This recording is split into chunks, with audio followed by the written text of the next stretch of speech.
Jared Goff, as you know, has been known to throw interceptions, inopportune interceptions, but he was 100% today. Is this surprising to you, especially how well the Lions kind of went? They kind of went back and forth with the Seahawks. I know Tony, and I know we were talking about it too, Co. This when he was in the red zone, we were thinking, well, this would be the time he throws an interception. Do you think he improved from last week? Oh no! Well, look, the statistics say so. He goes 18 for 18. You know, you don't have an incompletion the whole game. That's a pretty efficient game. That's a great football game for any quarterback. Yeah. And for him to be able to do that on the big stage in Monday Night Football, that's big time. Yeah. He's been on some big stages, though. He took a team to a Super Bowl. What do you think, Cole? $53 million game manager. $53 million game manager.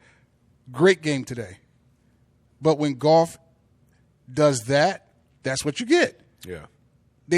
The offense was in his hand. He played to. That's what he does. He's very good at the play action. Yeah. And those routes, those crossing routes, and those underneath, and then the receiver runs. That's what they did in L.A. He just didn't have that over the top. And the coach, McVay, is McVay, right? Yes. He said, I like Stafford more. Stafford could get this done more. He can get it done. Yeah. He just didn't believe Goff could finish it. But when you got Goff set up like they had him set up today,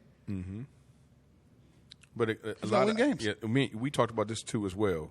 Look, when you are a team that's playing against the Lions, you have to make them one-dimensional, one way or the other.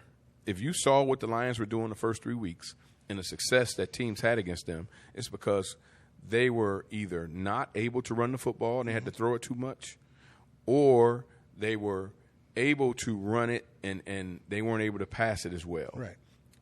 You have to make them one-dimensional. Yeah. I've always hated as a coach to have to deal with a team where I couldn't stop one thing or the other. It makes it too difficult, man. Yeah. It's hard to predict. It's hard to make your calls versus a team when you don't know and that's why play action is so efficient, because teams have had success running the football. And it's like you're looking at it like, well, don't you know what's coming? Exactly. How do you not stop play action when you know that's what they like to do? They love to do it. But the problem is they run it so well. Yeah. Those two backs. Yeah. Those two backs make him successful. All the time. He had the one kid in L.A. that ran. Yes. That's what he does. That's what it is. Yeah. Those two backs, he threw 18 times. Yep. Last week he threw 60 times. Right. What they do? They put a 42. There you go. So it was nice and clean to run, and he can roll out and do what he does. When he does that, they're going to win football games. If you're gonna defend them, they've got to make them one-dimensional. You got to make him have to throw it. Yep. All the time. All the time. Yep. He's got to throw it 50 times or more, whatever, and that's a lot. But that's not going to happen every week. We know that. Right. You got to stop the run, and if you're any team in the NFL, then you should know that.